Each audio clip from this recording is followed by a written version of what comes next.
రోజు తెలంగాణ రాష్ట్ర high court PC Ghosh కమిషన్కు వ్యతిరేకంగా బీఆర్ఎస్ పార్టీ వేసిన పిటిషన్ని డిస్పోజ్ చేసింది. పిటిషన్ని డిస్పోజ్ చేస్తూ కీలక కామెంట్స్ చేసింది. కీలక కామెంట్స్ అదేంటంటే the findings of the commission that are prejudicial to the petitioners, especially those holding them guilty or casting serious aspersions, are declared inoperative. రాజకీయ కుట్రల కోసం ఏదైతే కమిషన్ వేసి ఆ కమిషన్లో రాజకీయ వ్యాఖ్యలు చేసి దాంట్లో ఉన్న నలుగురిని, కేసీఆర్ గారిని, హరీష్ రావు గారిని, స్మితా సబర్వాల్ గారిని, ఎస్కే జోషి గారిని ఏ రకంగా అయితే కామెంట్ చేసిండ్రో, వాళ్ళ వ్యవహరించిన తీరుని ఏ రకంగా అయితే తప్పుపట్టినరో దాన్ని ఇనాపరేటివ్ చేసింది తెలంగాణ హైకోర్టు. మనతో వి ప్రకాష్ గారు, శ్రీధరరావు దేశపాండే గారు ఉన్నారు. ముందు ప్రకాష్ గారు, మీ ఇమీడియట్ రియాక్షన్ ఏంది? పొద్దున జడ్జిమెంట్ వచ్చినప్పుడు ఆ జడ్జిమెంట్ వినగానే మీకు ఏమనిపించింది?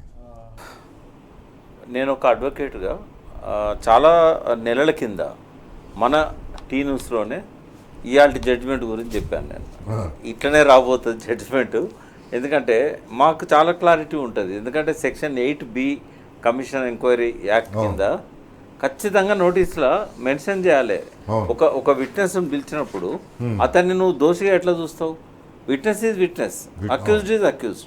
ఒకవేళ కేసీఆర్, హరీష్ రావు గారి మీద ఆరోపణలు వచ్చినప్పుడు, జోషి గారి మీద ఆరోపణలు వచ్చినప్పుడు వాళ్ళకు నోటీసులో మెన్షన్ చేయాలి. సెక్షన్ 8B and C వాళ్ళని డిఫెండ్ చేసుకునే అవకాశం ఇవ్వడానికి ముందు మీ మీద ఆరోపణలు ఫలానా వాళ్ళు చేశారని చెప్పాలి కదా.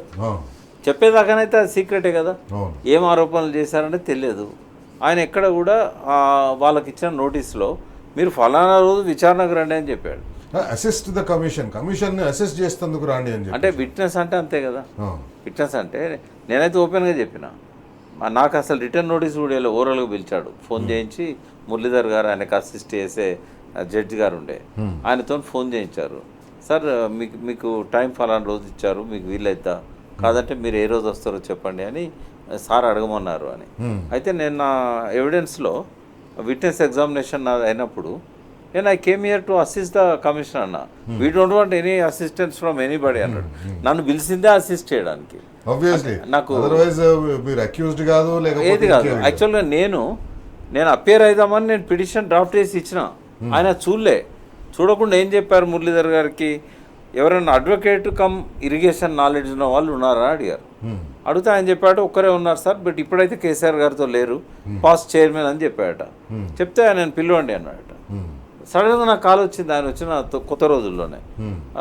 ప్రకాష్ గారు, మన ఇద్దరం ఒక్క కమ్యూనిటీ, నేను జడ్జిను, నువ్వు లాయరు, నాకు నిష్పక్షపాతంగా చెప్పండి ఏం జరిగింది అంటే నేను చెప్పడమే కాదు, ఒక 30 డాక్యుమెంట్లు ఇచ్చిన ఆయనకు. ప్రతిదీ ఎక్స్ప్లెయిన్ చేశా. 1-on-1 ఇన్ హౌస్లో రూమ్లో ఇది 2 hours. ఆ రోజు ఆయన చెప్పిన నేను చెప్పడానికి ఇబ్బంది ఏం లేదు. నాకు ఏంటంటే, నాకు నీళ్ళ మీద ఓనమాలు తెలివాయి అన్నాడు ఆయన. I don't know ABCD about the water అన్నాడు. అని ఏమన్నాడంటే, the proposal of honourable chief minister of Telangana, I said no. when he asked me to lead the commission, I said no. Because I don't know anything about the water. I don't have any opportunity. నా గతంలో ఎన్నడూ నీళ్ళ గురించి study చేసే అవకాశం రాలేదు. ఈ కమిషన్కు నేను రాను అని చెప్పాను. మీ CS అడిగినా అదే చెప్పాను. But they pressurised me from Delhi. Modi పేరు చెప్పారు డైరెక్ట్. ప్రధానమంత్రితో నాకు ఫోన్ చేయించి నన్ను ఈ కమిషన్లో వేశారు. నాకు ఏమీ తెలియదు అన్నాడు ఆయన. వాస్తవంగా ఏంటంటే, నేను ఖచ్చితంగా చెప్పగలుగుతా, ఆ లాంగ్వేజ్ అనేది కాదు. ఎందుకంటే జ్యుడిషియరీ లాంగ్వేజ్ వేరే ఉంటుంది. తర్వాత ఇరిగేషన్ నాలెడ్జ్ లేని వాళ్ళు ఆ రకంగా పదజాలను రాయరు. అది ఎంతో ఇరిగేషన్లో అనుభవజ్ఞులు అయితే తప్ప, ఇంజనీరింగ్ బ్యాక్గ్రౌండ్ ఉంటే తప్ప రాయలేరు. పోనీ ఎవరో రాసిన దాన్ని ఆయన కరెక్షన్ చేసిండు అంటే, ఈ డిడ్ ఎడిట్, సంతకం పెట్టాడు. ఎందుకు అంటే, ఒక ఎవిడెన్స్ చెప్తాను నేను, ఆయన చదవకుండా సంతకం పెట్టాడని చెప్పడానికి.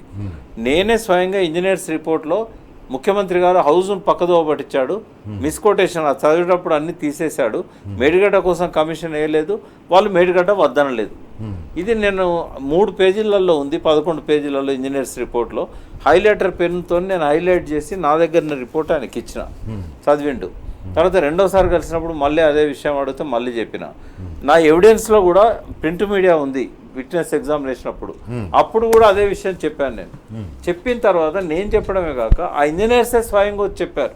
అవుట్ ఆఫ్ 5లో 4 ఇంజనీర్స్ అక్కడ పోయి చెప్పారు ఏమనంటే మేము మేడిగడ్డ కట్టమని చెప్పి మేమే రికమెండ్ చేశాము, 105 కట్టమన్నాము, ఆ సబ్మర్జెన్స్ ఎక్కువైతేనే ఆయన 100 మీటర్లే కట్టాడు, బట్ మేము వద్దనలేదు, దాన్ని మేమే రికమెండ్ చేశాము అని చెప్పారు వాళ్ళు.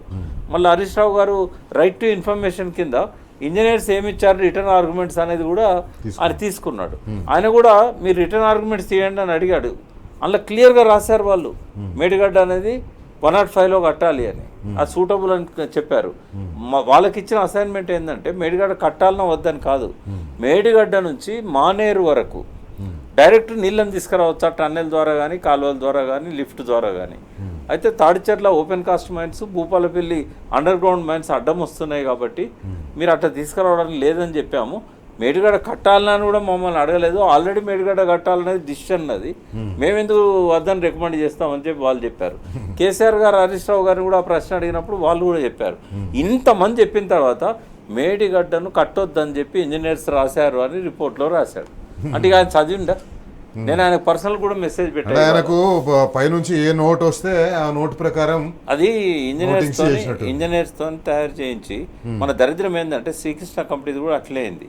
ఢిల్లీలో సుప్రీంకోర్టు, మన ఢిల్లీలో ఈయన సుబ్బిరామరెడ్డి గారు ఒక బిల్డింగ్ తీసుకొని లగడపాటి స్టాఫ్ని ఇస్తే ఈ రిపోర్ట్ అంతా అక్కడ టైప్ చేసి పంపించారు. వీళ్ళ దానిలోకి వెళ్ళి వాడు ఎవడు రజత్ ఎవడో ఉన్నాడు అక్కడ, మెంబర్ సెక్రటరీ ఒకతను ఉండే శ్రీకృష్ణ కమిటీకి, ఐఏఎస్ హోమ్ సెక్రటరీ ఉండి ఇంతకుముందు. అయితే ఆయనే ఉన్ను సుబ్బిరామరెడ్డి కలిసి డిక్టేట్ చేసిన రిపోర్ట్ను శ్రీకృష్ణ సంతకం పెట్టాడు. 6 ప్రపోజల్ తయారు చేసింది. అంటే ఇట్లా తెలంగాణకి ఎప్పుడు ఏం గ్రహణమో ఏమో తెలియదు కానీ మంచి జ్యుడిషియల్ ఆఫీసర్స్. ఈయన నేను తప్పట, ఈయన ల్యాండ్ మార్క్ జడ్జ్మెంట్ పబ్లిక్ మస్జిద్ది ఎవ్వని ఒత్తిళ్ళు లొంగకుండా ఇచ్చాడు పీసీ ఘోష్. హైకోర్టు ఇక్కడ చీఫ్ జస్టిస్గా పనిచేసినప్పుడు కూడా తెలంగాణ ఉద్యమాన్ని కల్లారా చూశాడు, నాతో చెప్పాడు ఆ విషయం. ఎన్నోసార్లు నా కారు కూడా మీ బంధుల రోడ్ల మీద ఆగిపోయింది, మా అడ్వకేట్సే కోర్టులు వేసుకొని వచ్చి మా కార్లు ఆపారని చెప్పాడు. ఉద్యమాన్ని సజీవంగా చూశాడు. 2012 ఆయన ఇక్కడ చీఫ్ జస్టిస్ ఉన్నప్పుడు ఉద్యమాన్ని సజీవంగా చూడడం కాదు, కాళేశ్వరం ఫలాల్ని కూడా చూసారు, ప్రత్యక్షంగా చూసిన వాళ్ళు. ఆఫ్ ది రికార్డ్ అన్నాడు కానీ నేను చెప్తున్నా, కాళేశ్వరం చూసి వచ్చి ఏమన్నాడు తెలుసా, మీ చీఫ్ మినిస్టర్ చాలా గొప్పోడాయా, అసలు నేను నమ్మలేదు ఇంత క్విక్ టైంలో అంత పెద్ద ప్రాజెక్ట్ ఎట్లా కట్టాడు, అసలు వండర్ఫుల్ ప్రాజెక్ట్ అది, మీ కళ్ళ ముందే ఇట్లా ఒక మాయలాగా అయిపోయింది చెప్పాడు నాతోనే. ఆయనే స్వయంగా చెప్పాడు ఆ ప్రాజెక్ట్ చూసి వచ్చి. ఇంత చేసి నేను అందుకే కేసీఆర్ గారికి నేను చెప్పా, ఆయన చాలా పాజిటివ్గా ఉన్నాడండి, మీరు నరసింహారెడ్డిని బైకాట్ చేసినట్టు ఈయనను బైకాట్ చేయకండి, పోయి అటెండ్ అయ్యారండి అని చెప్పాను, నేను పర్సనల్గా చెప్పాను. అంటే నమ్మించి మోసం చేశాడు పీసీ ఘోష్. ఇంకోటి ఏంటంటే ఒక మాట చెప్పి నేను క్లోజ్ చేస్తాను, లీగల్ సబ్జెక్ట్ కాబట్టి. ఒక సుప్రీంకోర్టు జడ్జికి ఆ చిన్న విషయంలో ఆ పొరపాటు ఎందుకు చేశాడు అనేది అది అందరికీ తెలుసు. ఎందుకంటే అసలు న్యాచురల్ జస్టిస్ ఏం తెలుసా, లా అక్కర్లేదు, దానికి రాకెట్ నాలెడ్జ్ అక్కర్లేదు. ఒక పర్సన్ మీద ఆరోపణ వచ్చినప్పుడు డిఫెండ్ చేసుకునే అవకాశం ఇవ్వకపోతే, ఇప్పుడు ఆ ప్రెజుడిస్ అనే పదం వాడారు కదా వాళ్ళు, అదే అన్నట్టు కంటెస్ట్ అని. అంత పెద్ద జడ్జి ఎట్లా ఇంత తప్పు చేశాడు అనేది జడ్జెస్ ఆశ్చర్యపోయారు వాళ్ళు. అది జడ్జి చేసిన తప్పు కాదు. అయితే ఈ పాయింట్ మీద సుప్రీంకోర్టు పోయినా కూడా కన్సిడర్ చేయదు, ఎందుకంటే అది ఒక పెద్ద ల్యాప్సెస్, అది ప్రొసీజరల్ ల్యాప్సెస్. చట్టాన్ని ఆయన గౌరవించకపోతే సుప్రీంకోర్టు కూడా ఆయనను గౌరవించదు. మరి ప్రభుత్వం ఏం చేస్తుందో చూద్దాం, సుప్రీంకోర్టుకు పోతుందా లేకపోతే మళ్ళీ కమిషన్ చేసి మళ్ళీ వేయడానికి లేదు. ఓకే, ఎందుకంటే మళ్ళీ వేస్తే క్వాజ్ చేయొచ్చు మనం. ఆల్రెడీ ప్రభుత్వ ధనం వేస్ట్ చేశారు, దాన్ని ఏం చేయలేకపోయారు వాళ్ళు. ఇంకోటి మెటీరియల్ ఫ్యాక్ట్స్లో కూడా పోయింది కమిషన్, మాట్లాడదాం తర్వాత. రైట్, శ్రీధర్ దేశపాండే గారు, మీ రియాక్షన్ ఎట్లా ఉండే ఈరోజు జడ్జిమెంట్ చూసిన తర్వాత? ఎందుకంటే సుదీర్ఘకాలం మీరు ముఖ్యమంత్రి కార్యాలయంతో కలిసి పనిచేసినారు, ఒక ఇరిగేషన్ ఇంజనీర్గా మీరు అక్కడ పనిచేసినారు, కాళేశ్వరం ప్రాజెక్టు ప్లానింగ్ దశ నుంచి ఎగ్జిక్యూషన్ దశ వరకు మీరు చూసినారు. మీరు ఈ జడ్జిమెంట్ చూసిన తర్వాత ఏమనిపించింది? తప్పకుండా ఒక ఇంజనీర్గా ఇవాళ హైకోర్టు ఇచ్చిన జడ్జిమెంట్ నేను స్వాగతించాను. ఎందుకంటే అందులో ప్రకాష్ గారు వివరించినట్టు విచారణ కమిషన్ చట్టాన్ని ఉల్లంఘించడమే కాకుండా ప్రాజెక్టుకు సంబంధించిన రీఇంజనీరింగ్ అంశాలను ఆయన చాలా తప్పుడు అన్వయాలు చేశాడు, తప్పుడు విశ్లేషణ చేశాడు. తర్వాత వక్రీకరించడం జరిగింది. ఎన్ని విషయాల్లో అటువంటి వక్రీకరణలు జరిగినాయి అనేది నేను మొత్తం ఆ రిపోర్ట్ బయటపడ్డప్పుడు నేను అమెరికాలో ఉన్నాను, నిజానికి ఇక్కడ లేను. జూలై 31 నాడు ఆయన రిపోర్ట్ సబ్మిట్ చేసిన తర్వాత ఆగస్టు 31 నాడుగా అతను గవర్నమెంట్ ఏం చేసిందంటే అసెంబ్లీలో పెట్టింది. అంటే జూలై 31 నుంచి ఆగస్టు 31 వరకు మనకి రిపోర్ట్ ప్రజలకు అందుబాటులోకి రాలేదు. అయితే అప్పటికి వాళ్ళు సెలెక్టివ్ గా లీకులు చేసేదంతా సెలెక్ట్ చేసినా కూడా అది మొత్తంగా పూర్తి స్థాయి రిపోర్ట్ అనేది ఆగస్టు 31 తర్వాత కానీ తెలంగాణ సమాజానికి అందుబాటులోకి రాలేదు. ఆ సమయంలో నేను అమెరికాలో ఉన్నాను. అమెరికాలో ఉన్నప్పుడు మన అదనపు అడ్వకేట్ జనరల్ గారు, మాజీ అదనపు అడ్వకేట్ జనరల్ రామచంద్రరావు గారు ఈ కేసులకు సంబంధించిన వాదనలు మానిటర్ చేస్తున్నాడు. కాబట్టి ఆయనకి ఈ చట్టపరమైన అంశాలన్నీ బాగా తెలిసినప్పటికీ సాంకేతిక అంశాల మీద కొంత నన్ను మీరు చదివి దీని మీద ఒక నోట్ రాసి ఇవ్వండి అని చెప్పి 3 వాల్యూమ్స్ నాకు మెయిల్ చేశాడు.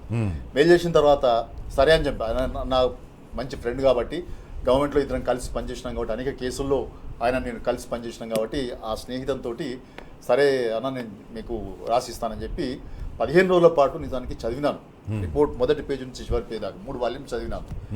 ఎంత కష్టభూయిష్టమైన రిపోర్ట్ అంటే అది అసలు ఒక పద్ధతి లేదు, ఒక పాడు లేదు. ఒక రిపోర్ట్ ఎట్లా రాయాలనే దాని మీద ఒక నిజానికి ఒక పద్ధతి ఉంటుంది. అంటే ఆయనకి ఇష్టం లేని పని, ఆయనకు ప్రకాష్ గారు చెప్పినట్టుగా ఇష్టం లేని పని ఆయనకు అప్పగించారు కాబట్టి ఏదో మొక్కుబడిగా చేసేసి సబ్జెక్టుల వారీగా కనుక అతను వర్గీకరించి ఒక సబ్జెక్ట్ను ఒకేసారి డిస్కస్ చేసే పద్ధతిలో మనం రాసి ఉంటే కనుక అది 350 పేజీలలో అయిపోయే నివేదిక అది. కానీ వాల్యూమ్ 1 చదివిన తర్వాత వాల్యూమ్ 2లోకి వెళ్ళామనుకోండి, మళ్ళీ అవే విషయాలు ఉంటాయి, అవే విషయాలు చర్చకు వస్తూ ఉంటాయి. వాల్యూమ్ 3లో మళ్ళీ అవే విషయాలు చర్చకు వస్తుంటాయి. అంటే అవన్నీ కూడా మళ్ళీ ఆ పునరుక్తి తర్వాత వక్రీకరణలు ఎక్కడ పడితే అక్కడ వక్రీకరణలు మనకు కనబడతా ఉంటాయి. అందులో చాలా ప్రధానంగా అనేక సార్లు ఉటంకించిన రిపోర్ట్ ఎవరిదంటే ప్రకాష్ గారు చెప్పినట్టు రిటైర్డ్ ఇంజనీర్స్ రిపోర్టు 2015లో వాళ్ళు ఏదైతే గవర్నమెంట్కి సబ్మిట్ చేసిన రిపోర్ట్ ఉందో అది చాలా ప్రధానంగా చర్చకు పెట్టిండు. ఆయన అనేక సార్లు ఉటంకించాడు, అనేక సార్లు ఆ విషయాన్ని ప్రస్తావిస్తూ వస్తాడు. నిజానికి నేను ఈ పుస్తకంలో ఇంతకుముందు 19వ తేదీ నాడు ఈ పుస్తకాన్ని ఆవిష్కరించినప్పుడు దీంట్లో నేను 9 వ్యాసాలు రాశానండి. అంటే ఆ వ్యాసాలు ఆ నివేదిక చదువుతున్నప్పుడు మొత్తం ఎక్కడికక్కడ అండర్లైన్ చేసుకొని నోట్స్ రాసుకొని అమెరికాలో ఉన్నప్పుడే నేను ఈ వ్యాసాలను రాశాను. 9 వ్యాసాలు రాశాను. కానీ అప్పటికే కోర్టులో ఇవన్నీ వాదనలు జరుగుతున్నాయి కాబట్టి సబ్జుడిస్ అవుతుందనే ఆలోచనతోటి మిత్రుల సలహా ప్రకారం నేను ఆ రోజుల్లో ఈ వ్యాసాలను నేను పబ్లిక్ చేయలేదు. ఇప్పుడు ఆర్గ్యుమెంట్స్ అన్నీ అయిపోయి తీర్పు రిజర్వ్ అయిన తర్వాత ఇక రామచంద్రరావు గారు ఇప్పుడు చేసుకోవచ్చండి మనము అని చెప్పి ఆయన హామీ ఇస్తే ఈ పుస్తకం ప్రచురించాం. మొన్న 19వ తేదీ ముందు మాట రామచంద్రరావు గారు రాశారు, ప్రకాష్ గారు కూడా రాశారు. అయితే దీంట్లో నేను 8 అంశాల మీద చర్చ పెట్టినానండి. శ్రీధరరావు గారు ఒక చిన్న బ్రేక్ తీసుకున్నాం. బ్రేక్ తర్వాత మీరు రాసిన వ్యాసాలు, వాటిలో ఉన్న కంటెంట్ ఏంది, అసలు కాళేశ్వరం ప్రాజెక్టు వల్ల తెలంగాణకు జరిగిన మేలేంది, ఇప్పుడు దాన్ని రిపేర్ చేయకుండా 3 ఏళ్ల నుంచి పండబెట్టడం వల్ల జరిగిన నష్టమేంది, వీటన్నింటి మీద బరాబర్ అడుగుదాం. పీసీ ఘోష్ కమిషన్ రిపోర్టు మీద హైకోర్టు ఈరోజు ఇచ్చిన తీర్పు గురించి మనం మాట్లాడుతున్నాం. శ్రీధరరావు దేశపాండే గారు రిపోర్టుని కూలంకుషంగా చదివినరు. ఆయన ప్రతి లైన్ చదివినరు, ప్రతి వర్డ్ చదివినరు, దాన్ని అనలైజ్ కూడా చేసిండ్రు. శ్రీధరరావు గారు ఏముంది ఆ రిపోర్ట్లో, ఎక్కడ తప్పులు ఉన్నాయి, ఆ తప్పులు తెలిసి చేసిన తప్పులా లేకపోతే అవగాహన లేకుండా చేసిన తప్పులా? ఇది సార్ దీంట్లో ఆయన కొత్త కనిపెట్టిన విషయాలు ఏం లేవు. మనం గత 5-6 సంవత్సరాలుగా ప్రాజెక్టు వ్యతిరేకుల నుంచి వినబడుతున్నటువంటి ఆర్గ్యుమెంట్స్ అన్నీ అందులో ఉటంకించాడు తప్పితే ఆయన విచారణ చేసి కనుగొన్న కొత్త విషయం ఏం లేదు. అన్నీ కూడా పాతవే, మనం విన్న ఆర్గ్యుమెంట్సే, మరి ప్రాజెక్టు వ్యతిరేకులు చెప్పిన అంశాలే తప్పితే ఒక్కటి కూడా అందులో కొత్త అంశం మనకు కనబడలేదు. ఇది ఒక మొదటి అంశం. రెండవది, ఆయన రిపోర్ట్ అంతా కూడా మనం చదివితే మనకు అర్థమైంది ఏంటంటే ఆయన ప్రీడిటర్మెంట్గా, అంటే ప్రీ కన్సీవ్డ్ నోషన్స్ తోటి ఏం రాయాలలో ముందే నిర్ధారించుకొని రాసినట్టుగానే మనకు కనబడుతుంది తప్పితే విచారణలో తేలిన అంశాలతోటి ఆయన రిపోర్ట్ రాసినట్టు కనబడదు. ఎందుకంటే ప్రకాష్ లాంటి వారు, తర్వాత హరీష్ రావు లాంటి వారు, కేసీఆర్ గారు, ఎస్కే జోషి గారు, స్మితా సవర్, వీళ్ళందరూ కూడా, ఇంకా వీళ్ళతో పాటు చాలామంది ప్రాజెక్టు అనుకూలులు కూడా, ఇంజనీర్లు కూడా రిపోర్ట్స్ వాళ్ళ అఫిడవిట్లు సబ్మిట్ చేశారు. ఆ రిపోర్ట్స్ ఏవి కూడా అతను చదవలేదండి. చదివినా కూడా వాటిని పట్టించుకోలేదు. దానికి ఒకే ఒక ఉదాహరణ ప్రకాష్ గారు ఉటంకించినట్టుగా రిటైర్డ్ ఇంజనీర్ల అఫిడవిట్. రిటైర్డ్ ఇంజనీర్లు 2015లో గవర్నమెంట్కి ఇచ్చిన రిపోర్ట్ ఒకటి ఉంది. దాంట్లో కూడా ఎప్పుడు కూడా వాళ్ళు మేడిగడ్డను వ్యతిరేకించారు. In fact Medigadda is feasible site అని చెప్పారు వాళ్ళు. 105 మీటర్ల వరకు కూడా కట్టుకుంటే కూడా మనకు మహారాష్ట్రలో ఎక్కడ కూడా ముంపు ఉండదు, అక్కడ విడత తక్కువ ఉన్నందువల్ల Medigadda site is feasible site అని చెప్పి చాలా స్పష్టంగా పారాగ్రాఫ్ రాశారు వాళ్ళు. వాళ్ళు వ్యతిరేకించింది కేవలం మేడిగడ్డ నుంచి నేరుగా డైరెక్ట్గా మిడ్మానేర్కు లిఫ్ట్ చేసే, అంటే నీటిని తరలించే ఆ మార్గాన్ని వ్యతిరేకించారు వాళ్ళు. అయితే ఇతను ఆరోపణ ఏం చేస్తారంటే గవర్నమెంటే నియమించిన కమిటీ యొక్క రిపోర్ట్ని తొక్కిపెట్టారు. వాళ్ళ సిఫార్సులను పరిగణలోకి తీసుకోలేదు. వాళ్ళు వద్దన్నా కూడా మేడిగడ్డను కట్టారు అని చెప్పి ఆరోపణ చేస్తారు. నిజానికి వాళ్ళు మేడిగడ్డను వద్దం లేదు, కట్టమని చెప్పలేదు. ఫీజిబుల్ సైట్ అని సర్టిఫికేట్ ఇచ్చారు వాళ్ళు. రెండోది వాళ్ళు వ్యతిరేకించింది నేరుగా మిడ్ మార్గానికి తీసుకోవడానికి వ్యతిరేకించారు. గవర్నమెంట్ ఆ సిఫార్సుని పరిగణలోకి తీసుకున్నది, ఆ మార్గాన్ని త్యజించిన తర్వాత వాళ్ళు నది మార్గాన్ని ఎంచుకున్నారు. ఆ నది మార్గాన్ని ఎంచుకున్నందువల్లనే మనకు కొత్తగా మేడిగడ్డతో పాటు అన్నారం సుందిళ్ళ బ్యారేజీలు వచ్చాయి, దానికి అనుబంధ పంప్ హౌజులు వచ్చినాయి. ఈ విషయాన్ని ఆ రిటైర్డ్ ఇంజనీర్లే వాళ్ళ నివేదికలో వాళ్ళ అఫిడవిట్లో కమిషన్ సబ్మిట్ చేశారు. కానీ ఏది కూడా చదివినట్లేదు. వాళ్ళు సబ్మిట్ చేసిన రిపోర్ట్ కూడా ఆయన చదవకుండా వీళ్ళ రిపోర్ట్ని పరిగణలోకి తీసుకోలేదు గవర్నమెంట్ అని ఎట్లా చెప్తారండి? వాళ్ళే చెప్పారు కదా, మా రిపోర్ట్ వచ్చిన తర్వాతనే గవర్నమెంట్ దాన్ని త్యజించింది, నది మార్గం పోయిందని వాళ్ళు చెప్పుకున్నారు కదా వాళ్ళ అఫిడవిట్లో. అంటే నువ్వు అఫిడవిట్ని చదవలేనట్టే కదా. చాలా స్పష్టంగా ప్రాజెక్ట్ అనుకూలులు ఇచ్చిన అఫిడవిట్లని వేటిని కూడా వాళ్ళు చదవలేదండి.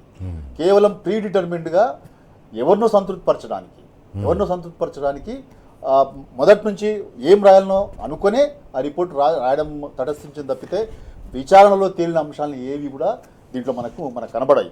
ముఖ్యంగా ఇప్పుడు ఈ రిటైర్డ్ ఇంజనీర్ల సంగతి ఇట్లా ఉంటే కేంద్ర జల సంఘం అండి, కేంద్ర జల సంఘం అక్కడ వాటర్ లేదనే సంగతి చాలా స్పష్టంగా చెప్పింది. ఒక లేఖలో కాదు, 3-4 లేఖల్లో చెప్పారు. తర్వాత ఆనాటి జల వనరుల మంత్రి ఉమాభారతి గారు కూడా చెప్పారు. ఇవన్నిటి తప్పుడు వక్రీకరణలు వాటన్నిటిని పేర్కొని దాంట్లో ఉన్న అంశాలని వాళ్ళకి కావాల్సిన పారాగ్రాఫ్స్ మాత్రమే తీసుకొని మిగతావి వదిలేయడం, వాటిని తప్పుడు విశ్లేషించడం, ఇవన్నీ చేస్తారు. నేను ఆధారాలతో సహా పారాగ్రాఫ్లతో సహా అసలు ఎట్లా తప్పుడు విశ్లేషణలు చేశారు, ఎట్లా తప్పుడు అన్వయాలు చేశారు అనే విషయం మీద సిడబ్ల్యూసి సిఫారసులను అమలు చేసినందుకు వీళ్ళు కమిషన్ గవర్నమెంట్ తప్పుపడుతుంది. ఆ విషయాన్ని కూడా ఈ పుస్తకంలో చాలా బలంగా ఆధారాలతో సహా ఎండగట్టాను. ఖచ్చితంగా తెలంగాణలో ఇరిగేషన్ మీద ఏమాత్రం అవగాహన కావాలన్నా అట్లాంటి పుస్తకాలు ఖచ్చితంగా చదవవలసిందే. ఇక రెండవది బ్యారేజ్ల సైట్లు మార్చారు, నిజమే.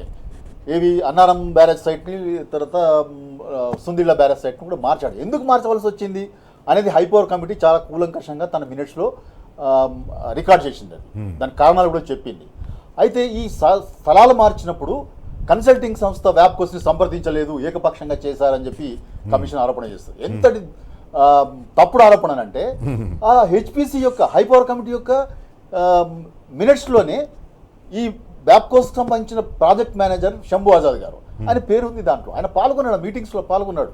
హైపవర్ కమిటీ మీటింగ్స్లో పాల్గొని ఆయన వాటిలో ఆమోదం తెలిపాడు. వాటికి ఆయన పేరు ఉంది. ఉన్న తర్వాత వ్యాప్కోస్ని సంప్రదించలేదని చెప్పి ఇతను ఆరోపణలు ఎట్లా చేస్తాడండి? తర్వాత చాలా స్పష్టంగా అది గవర్నమెంట్ అతని హైపవర్ కమిటీకి ఫుల్ పవర్స్ ఇచ్చింది. కాళేశ్వరం ప్రాజెక్టుకు సంబంధించిన సాంకేతిక అంశాలన్నీ కూడా హైపవర్ కమిటీ నిర్ణయిస్తుంది అనే విషయం మీద జీవోలను రాశారు. ఆ జీవో ప్రకారం వాళ్ళందరూ చాలా సీనియర్ ఇంజనీర్స్, ఎక్స్పర్ట్స్ వాళ్ళంతా. ఆ ఎక్స్పర్ట్స్ కమిటీ గవర్నమెంట్కి సిఫారసు చేస్తే గవర్నమెంట్ ఏం చేస్తుందండి? తన సలహా కమిటీ ఇచ్చిన దాన్ని ఆమోదించడం తప్పితే గవర్నమెంట్కి వేరే ఆప్షన్ లేదు కదా. అందుకే అనేక సందర్భాల్లో బీఆర్ఎస్ పార్టీ వర్కింగ్ ప్రెసిడెంట్ అది పిసిసి కమిటీ, అది పిసి ఘోష్ కమిటీ కాదని చెప్పి అట్లా చాలా విషయాల్లో బ్యారేజ్లని స్టోరేజ్ స్ట్రక్చర్స్గా మార్చుకున్నారు. అవి డైవర్షన్ స్ట్రక్చర్స్గా ఉండాలి. స్టోరేజ్ స్ట్రక్చర్స్గా పెట్టినందువల్ల ప్రమాదాలు జరిగిందనే విషయం మీద కూడా దీంట్లో కూలంకషంగా డిస్కస్ చేశాను. అట్లనే క్యాబినెట్ అనుమతులు లేవు అనే విషయం ఆరోపణ చేస్తారు. అన్ని అనుమతులు ఉన్నాయండి. క్యాబినెట్ అనుమతులు ఉన్నాయి, పరిపాలన అనుమతులు ఉన్నాయి, లెజిస్లేటివ్ అనుమతులు ఉన్నాయి, క్యాబినెట్ సిఫారసులు ఉన్నాయి, క్యాబినెట్ సబ్ కమిటీ సిఫారసులు ఉన్నాయి. అన్ని రకాల అనుమతులు, ఈవెన్ సెంట్రల్ గవర్నమెంట్ యొక్క అనుమతులు ఉన్నాయి. దీనికి ఏ రకమైన రిపోర్ట్ రాసేటప్పుడు ఏది కూడా పరిగణలోకి ఏవి కూడా పరిగణలోకి తీసుకోలేదండి. తర్వాత ప్రాజెక్టుని 38,000 కోట్లలో అయ్యే పనిని రీఇంజనీరింగ్ చేసినందువల్ల 80,000 కోట్లకు పెరిగిందనే ఒక ఆరోపణ చేస్తాడు అతను. ఇది కూడా మన ప్రాజెక్ట్ వ్యతిరేకులు చేసిన ఆరోపణ, కొత్తదేం కాదు. కానీ ప్రాణేత చేవళ్లకు సంబంధించిన ఆ టెక్నికల్ పారామీటర్స్ని కనుక చూస్తే, దాంట్లో ఉన్న కాంపోనెంట్స్ని కనుక చూస్తే కాళేశ్వరంతో దాంతో పోలిక లేదు. ఏది రిజర్వాయర్ల కెపాసిటీని చూసినా కూడా రిజర్వాయర్ల కెపాసిటీ అందులో 16 టీఎంసీలు అయితే 141 టీఎంసీలు దీంట్లో ఉన్నాయి. అది 1.8 టీఎంసీ లిఫ్టింగ్ కెపాసిటీ అయితే ఇది 3 టీఎంసీ పర్ డే. తర్వాత కాంపోనెంట్స్లో కూడా రకరకాల తేడాలు ఉన్నాయి. ఆయకట్లో తేడా ఉంది. ఏ రకంగా చూసినా కూడా ప్రాణేత చేవళ్ళ దీనికి సరిపోలేనిది. ఇటువంటి అంశాలని మనం కమిషన్కి తెలిసినా కూడా వాటిని పరిగణలోకి తీసుకోకుండా కాస్ట్ పెంచారనే ఒక తప్పుడు అవగాహన, తప్పుడు విశ్లేషణ చేసి ఆ ప్రాజెక్ట్ రిపోర్ట్లో ఇటువంటి చాలా లేకుండా ఉన్నాయి. అవన్నీ కూడా నేను పుస్తకంలో మరో సందర్భంలో ఈ పుస్తకం గురించి చాలా వివరంగా మాట్లాడదాం. ప్రకాష్ గారు, కాళేశ్వరం ప్రాజెక్టు నిర్మించడం వల్ల తెలంగాణకు చాలా ప్రయోజనం జరిగిందని చెప్పేసి అని అనేక నివేదికలు చెప్పినాయి. పార్లమెంట్లో నీతి ఆయోగ్ ఇచ్చిన నివేదిక కానివ్వండి, ఫైనాన్స్ మినిస్ట్రీ ఇచ్చిన నివేదిక కానివ్వండి, ఆర్బీఐ ఇచ్చిన నివేదిక కానివ్వండి. కాళేశ్వరం ప్రాజెక్టు వల్ల ఏం ప్రయోజనాలు జరిగినాయి ప్రజలకు తెలుసు. ప్రజలు ఆ కాళేశ్వరం ప్రాజెక్ట్ నీళ్లు బారుతున్న ప్రాంతాల్లో వాళ్ళందరూ ఆ ఫలితాలను చూసిండ్రు. కానీ మరొకసారి చెప్పవలసిన అవసరం ఉంది. ఎందుకు అక్కడ కాళేశ్వరం నిర్మించవలసి వచ్చింది, కాళేశ్వరం ఆ బరాజులు నిర్మించవలసి వచ్చింది, కాలువల టన్నెల్ నిర్మించవలసి వచ్చింది, లిఫ్ట్లు నిర్మించవలసి వచ్చింది? అంటే తుమ్మిడట్ ఎప్పుడైతే ఫడ్నవీస్ గారు మహారాష్ట్ర ముఖ్యమంత్రి 148కే పరిమితం కావాలని చెప్పి మనల్ని ఆదేశించిండో, ఇక ఆయన ఎట్టి పరిస్థితుల్లో నేను పెంచడానికి ఒప్పుకోను అన్నాడు. అక్కడ మనకు ఓన్లీ 44 టీఎంసీలే అందుబాటులోకి వస్తున్నాయి. అంటే 44 టీఎంసీలు అంటే హైదరాబాద్ మంచినీళ్ళే, తువ్వలున్న ఊళ్ళల్లోకి నీళ్లు. అసలు పరిశ్రమలకు కానీ, తర్వాత ఇరిగేషన్ కానీ, వ్యవసాయానికి కానీ ఒక్క చుక్క కూడా ఉపయోగపడదు, అందుబాటులో లేదు. ఎందుకు మరి తగ్గినాయి నీళ్లు అంటే 5.6 టీఎంసీ కెపాసిటీ ఉన్న రిజర్వాయర్ మనకు 152లో వచ్చేది. 152 నుంచి 152 మీటర్ల నుంచి 148కి ఎప్పుడైతే తగ్గించుకుంటామో అప్పుడు 1.8 అయితే స్టోరేజ్, అంటే హుసేన్ సాగర్ అంతా అవుతుంది. అందులో పడ్డ నీళ్ళని మనం ఎత్తుకోవాలంటే కేవలం 90 రోజుల్లో 44 టీఎంసీల కంటే ఎక్కువ తీసుకోము. కొన్ని నీళ్లు నదిలో పరివాహక ప్రవాహాలు అని అంటాం. అంటే మన నది అంటే మన ఒక్కరి కోసమే కాదు, 84 లక్షల జీవరాశులు అందులో బతుకుతూ ఉంటాయి, బయోడైవర్సిటీ ఉంటుంది, చేపలు పట్టే వాళ్ళు ఉంటారు. సో అందుకని మనకేంటంటే ఒక 30% వాటర్ మనకు దానికి వదిలేయాలి, పర్యావరణ జలాల కింద వదిలేయాలి. అయితే 44 టీఎంసీతో ఏం చేసుకుంటాం? ఈవెన్ ప్రాణహిత చెవెలలో కూడా 160 టీఎంసీలు ఆయన డిజైన్ చేసింది. దానికే 16.5 లక్షల ఎకరాలు వస్తుంది, 16.4 లక్షల ఎకరాలు. ఉద్యమకాలంలో కేసీఆర్ గారు ఊరూరా తిరిగినప్పుడు ప్రజల నుంచి డిమాండ్ వచ్చింది. ఎందుకంటే శ్రీరామ్ సాగర్ ఎప్పుడో 4 ఏళ్ళకు ఒకసారి నిండుతుంది. సింగూరు అసలే నీళ్ళు వస్తలేవు. మంజీరా మీద 32 బ్యారేజీలు మహారాష్ట్ర కట్టింది, బ్రిడ్జ్ కమ్ బ్యారేజెస్ కట్టి లిఫ్టులు పెట్టుకున్నారు. కర్ణాటక 5 కట్టింది. నేనే దీన్ని ఇన్వెంట్ చేశాను 2002లో. అంటే వాళ్ళు అక్కడ నుంచి నీళ్ళ చుక్క రాణిస్తలేదు. మహారాష్ట్రలో శ్రీరామ్ సాగర్ మీద 400 బ్యారేజీలు బ్రిడ్జ్ కమ్ బ్యారేజీలు కట్టి ఎక్కడికక్కడ లిఫ్టులు పెట్టుకున్నారు. పైనుంచి నీళ్ళు వస్తలేవు ఎప్పుడో ఒకసారి తప్ప. కాబట్టి కాళేశ్వరం ఒకటే మనకు దిక్కు అనేది మనకు సిడబ్ల్యూసీ చెప్పింది. మీకు నీళ్ళు ఎక్కువ కావాలనుకుంటే కిందికి పోయి గోదావరి నుంచి తీసుకోండి అన్నారు. అయితే వీళ్ళు ఏం ఆర్గ్యుమెంట్ చేస్తారు, ఇక్కడి నుంచి పోతే కిందికి మధ్యలో ఎక్కడి నుంచి కలుస్తాయంటే మరి ఎక్కడి నుంచి కలవంది అక్కడ 280 టీఎంసీలకు పైన 84 టీఎంసీలు ఎందుకు అందుబాటులో ఉంటాయి? అంటే ఈవెన్ ప్రాణహిత కలిసిన వేణుగంగా వార్దా ఈ రెండు కలిసిన తర్వాత తుమ్మిడేటి దగ్గర ప్రాణహిత ఫామ్ అవుతుంది.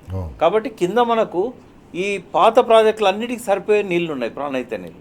వాళ్ళ కోపం ఏంటంటే ఆ నీళ్ళన్నీ కూడా ధవళేశ్వరం కావాలి. ఎందుకంటే అర్ధర్ కాటన్ కాలంలో ఈ పెద్ద పెద్ద డ్యాములు కట్టే టెక్నాలజీ లేదు.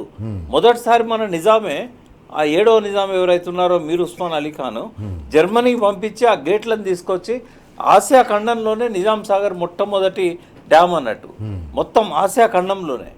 అర్ధర్ కాటన్ బతుకున్నప్పుడు ఆ టెక్నాలజీ లేదు, ఆయన స్టోరేజ్ పెట్టలేదు ఆడ. అయితే అందుకే గోదావరిలో ఉన్న ఆయకట్టు ఉభయ గోదావరి జిల్లాలలో 14 లక్షల ఎకరాల్లో నాట్లేసుకుంటారు 2 పంటలల్లో. మరి వాళ్ళకి నీళ్ళకు స్టోరేజ్ లేదు, ఏం చేయాలి వాళ్ళు? ప్రాణహిత నీళ్ళు అయితే 300, అంటే కనీసం ఒక 2 పంటలకు సరిపోను ఒక 180 రోజులు 5-6 నెలలు అయితే 5-6 నెలలు పారుతుంటుంది. ఇప్పుడు జూలైలో స్టార్ట్ అయింది అనుకో, అది డిసెంబర్ జనవరి దాకా పారుతూనే ఉంటుంది.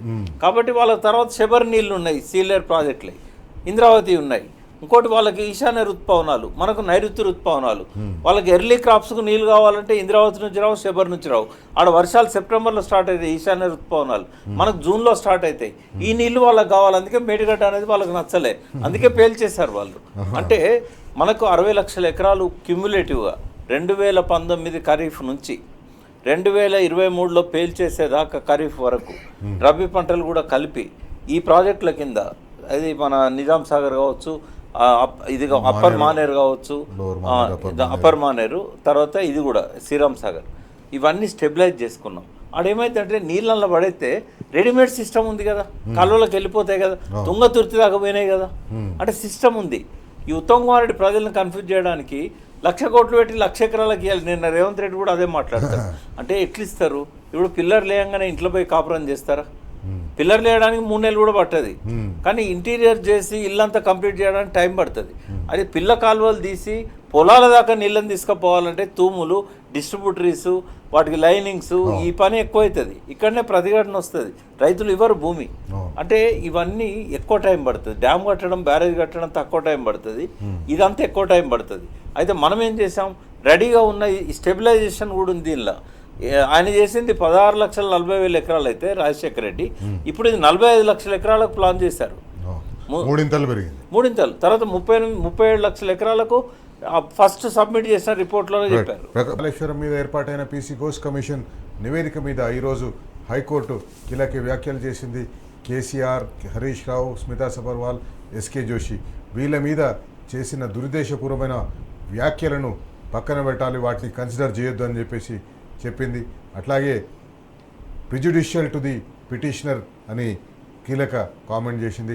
వాట్ నెక్స్ట్, ఏం చేద్దాం ఇప్పుడు, కాళేశ్వరం ప్రాజెక్ట్ని ఏం చేయాలి, శ్రీధరరావు దేశపాండే గారు ఏం చేయాలి? ఇప్పుడు మొన్న పోయి హడావిడి చేసిండ్రు రిపేర్లు చేద్దామని చెప్పేసి అని. ఏం చేయాలి, ఏం చేస్తే ఆ కాళేశ్వరం ప్రాజెక్ట్ నిజంగా కేసీఆర్ గారు అనుకున్నట్టుగా మళ్ళీ రైతులకు అందుబాటులోకి వస్తుంది? ఒక రిటైర్డ్ ఇంజనీర్గా నేను సిన్సియర్గా నేను ప్రభుత్వానికి సలహా ఇచ్చేది ఏంటంటే, నిజంగా ఈ ప్రభుత్వానికి ఒక విజ్ఞత అనేది ఉంటే, ప్రభుత్వానికి తెలంగాణ రైతాంగం మీద కనుక ప్రేమ ఉంటే కనుక వెంటనే వివాదాలన్నింటినీ కట్టిపెట్టి అటకెక్కించేసి, ఆయన ఆల్రెడీ పోయాడు అక్కడికి, కూలేశ్వరం అన్న ప్రాజెక్ట్ దగ్గరికైనా వెళ్ళాడు, మంచిదే, చాలా నేను అది సంతోషపడ్డాను. కూలేశ్వరం అని ఇన్నాళ్ళు ప్రజలకి చెప్తూ వస్తున్న ముఖ్యమంత్రి గారు అక్కడికి వెళ్ళారు, దాన్ని రిపేర్ చేద్దామనే ఒక ఆలోచనతో వెళ్ళారు, మంచిది, స్వాగతించవలసిన విషయమే. ఇప్పుడు ఈ హైకోర్టు తీర్పు తర్వాత ఇక మళ్ళా దాని వివాదాలని సుప్రీంకోర్టుకు వెళ్ళి దాన్ని పొడిగించి అదంతా చేసే వరకు మొత్తం వివాదాన్ని కట్టిపెట్టి దాంట్లో ఏం లేదనే విషయం తేలిపోయింది. కాబట్టి ఇవాళ దృష్టి అంతా కూడా రాబోయేది ఎల్లినో కాలం, విపరీతమైన కరువు వార్నింగ్స్ వస్తున్నాయి, కరువు ఉండే పరిస్థితి ఉందని చెప్పేసి. మేడిగడ్డ రిపేర్ చేస్తేనే గోదావరి నుంచి మనము నీటి లిఫ్ట్ చేసుకోగలం. మనకు మొత్తంగా 968 టీఎంసీల ఇప్పటికే హైదరాబాద్ లో అనేక చోట్ల మంచినీటి సమస్య ఏర్పడుతుంది. మొత్తం అన్నిటికీ గోదావరిలో ఉండే అన్ని సిస్టమ్స్ తోటి అది అనుసంధానమైంది. కాబట్టి అది ఒక integrated Godavari basin development project. అది ఊరికే కాళేశ్వరం ప్రాజెక్ట్ అనకూడదు, అది that is an integrated Godavari development plan. అది అటువంటి ప్రాజెక్ట్ని ఇవాళ పునరుద్ధరించి మేడిగడ్డ బ్యారేజ్ని కొద్దిపాటి రిపేర్స్ చేయగలిగితే, బ్లాక్ 7ని తీసేసి మొత్తంగా రీలే చేయగలిగితే ఆ బ్యారేజ్ వినియోగంలోకి వస్తుంది. ఆ కరువు కాలంలో కూడా దాంట్లో ఎంతో కొంత మనకు 10,000, 20,000, 30,000 క్యూసెక్ల నీళ్ళు వస్తాయి తప్పనిసరిగా. ఆ వచ్చిన నీళ్ళని ఎప్పటికప్పుడు వచ్చినట్టు లిఫ్ట్ చేసుకోగలిగితే మొత్తం మన రిజర్వాయర్లని నింపుకొని, మన చెవులను నింపుకొని రాబోయే కరువు కాలాన్ని ఎదుర్కోవడానికి అవకాశాలు ఉన్నాయి. కాబట్టి విజ్ఞత కలిగిన ప్రభుత్వం చేయవలసిన పని ఇది. కానీ వివాదాలని మళ్ళీ రేపి సుప్రీంకోర్టుకు వెళ్ళి దీన్ని కాలయాపన చేయడం కంటే కూడా దీన్ని కట్టిపెట్టడం మంచిదని చెప్పి నేను వినమ్రంగా ఈ గవర్నమెంట్కి విజ్ఞప్తి చేస్తాను. ప్రకాష్ గారు, ఒక అడ్వకేట్గా మీరు చెప్పండి, ప్రభుత్వం ముందున వికల్పాలేంటి, ప్రభుత్వం ఏం చేస్తుంది ఇప్పుడు? ఎందుకంటే అనేక లీకులు వస్తున్నాయి. ఒకటి, సుప్రీంకోర్టులో స్పెషల్ లీవ్ పిటిషన్ ఇస్తారని, రెండోది మళ్ళొక కమిషన్ వేసేసి ఆ 8B ప్రకారం చేసేసి నివేదిక తెప్పించుకుందాం అనేది, ఇట్లా అనేక రకాలుగా గవర్నమెంట్స్ లీక్ వస్తున్న. రేపు క్యాబినెట్ మీటింగ్ ఉంది, తెలంగాణ క్యాబినెట్ ఉంది. ఆ తెలంగాణ క్యాబినెట్ మీటింగ్లో దీన్ని చర్చిస్తారు కూడా. ఏం ఉంది ప్రభుత్వం ముందర, ఏం చేయగలుగుతుంది ఇప్పుడు? క్యాబినెట్లో ఏం నిర్ణయం తీసుకోవాలనేది వాళ్ళ అమరావతిలో చంద్రబాబు డిసైడ్ చేయాలి. ఆయన అక్కడ నుంచి ఆదిత్యనాథ్ ఘోష్కి హాట్ లైన్లో వీళ్ళు ఏం చేయాలనేది చెప్పాలి. అది చెప్తే క్యాబినెట్లో సంతకం పెడతారు.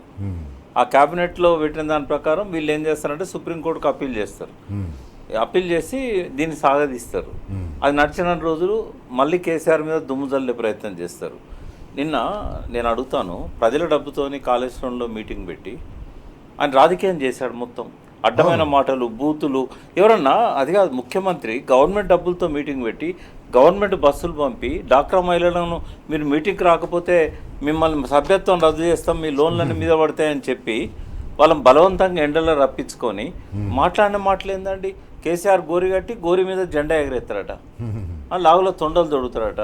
ఇది ఒక ముఖ్యమంత్రి ఇట్లా మాట్లాడే అంతే. అందుకే అన్నాను, ఆయన మూసి ప్రక్షాళన చెప్తున్నాడు. మూసి ప్రక్షాళన కంటే ముందు ఆయన మూతి ప్రక్షాళన చేసుకోవాలి ఫస్ట్. అది ఫినాయిల్ కట్టినా కూడా ఆ వాసన వస్తుంది. ఏం లాభం చెప్పండి? ఫినాయిల్తో కడిగినా పోదు అది. నేను ఏమంటున్నా అంటే, రేవంత్ రెడ్డికి సగం టైం అయిపోయింది, ఇంకున్న సగం టైమే కదా. ఇప్పటికైనా హుందాగా ఒక స్టేట్స్మెన్ లాగా వ్యవహరించాలి.